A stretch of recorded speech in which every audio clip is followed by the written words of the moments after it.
নেশার মৃগয়া খেটে পরিণত হয়েছে ছোট্ট রাজ্য ত্রিপুরা। ফের সিধাই থানা এলাকায় পুলিশের অভিযানে উদ্ধার বিপুল পরিমাণ ইয়াবা ট্যাবলেট। ঘটনায় কোনো গ্রেপ্তার নেই। চারিদিকে নেশার ছড়াছড়ি। একাংশ যুবক এই নেশার ব্যবসার সঙ্গে যেমন জড়িত, তেমনি নেশায় আসক্ত হয়ে থাকছে। মাঝে মধ্যে পুলিশের অভিযানে বিভিন্ন জায়গা থেকে ধরা পড়ছে নেশা সামগ্রী। বৃহস্পতিবার ফের উদ্ধার নেশা জাতীয় ট্যাবলেট ইয়াবা।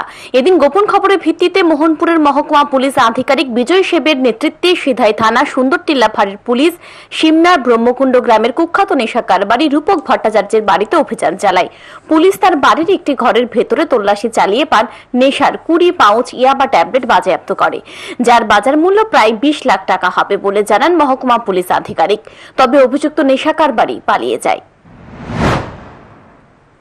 রূপক ভট্টাচার্যের বাড়িতে আমরা রেড করি। আজকে রেড করার পরিপ্রেক্ষিতে আমরা ওই বাড়ির মধ্যে লুকানো অবস্থায় আমরা 20 প্যাকেট পাউচ বলে এটাকে, এটার মধ্যে ইয়াবা ট্যাবলেটস ছিল।